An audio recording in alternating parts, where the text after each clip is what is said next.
নমস্কার বন্ধুরা, শুভ দুপুর। আমি মলি আর চলে এসেছি একটা মিনি ব্লগ নিয়ে। আর এই মিনি ব্লগে তোমাদের সকলকে আমন্ত্রণ জানাচ্ছি। সকালবেলা ঘুম থেকে উঠে ফার্স্টে ফ্রেশ হয়ে চা খেয়ে তারপর মাকে রান্না সব গুছিয়ে দিয়ে যাই আমি শপে। আর আজকে রান্নার জন্য হয়েছে রুই মাছের ঝোল আর পটল চিংড়ি।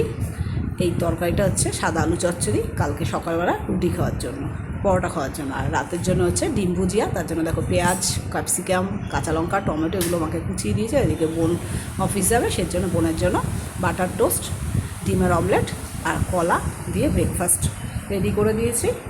বোন খেয়ে অফিস গেল। এদিকে মা রান্না বান্না শুরু করে দিয়েছে।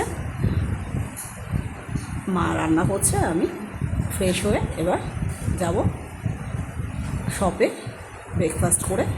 আজকে আর বাজারে যাইনি, কালকে বাজার করে নিয়ে এসেছিলাম, তাই আজকে আর বাজারে যাইনি। মা আমার ব্রেকফাস্টটা রেডি করছে। আর আমি আজকে ব্রেকফাস্টে খেয়েছি আমমুড়ি। আমমুড়ি খেতে আমার খুবই ভালো লাগে। তোমরা কে কে আমার মতন আমমুড়ি খেতে ভালোবাসো কমেন্টস করে জানিও। দেখো আমার আমমুড়ি মা মেখে দিয়েছে। এবার আমমুড়ি খেয়ে আমি যাব শপের দিকে। এদিকে মা ডিম সেদ্ধ দিয়েছিল সকালে খাওয়ার জন্য, কিন্তু আমি আর খাইনি। সেই ডিম সেদ্ধটা ছাড়িয়ে রেখে দিচ্ছে, এটা দুপুরবেলা ভাতের সাথে খেয়ে নেবো ডিম সেদ্ধটা।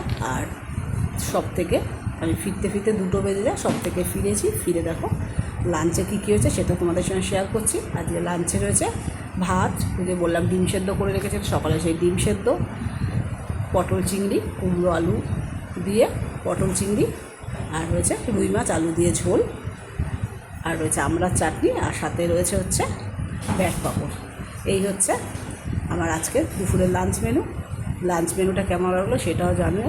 আর এই মিনি ব্লগটা এখানেই শেষ করছি। ফিরবো অন্য আর একটা ব্লগ নিয়ে। ততক্ষণে গুড বাই।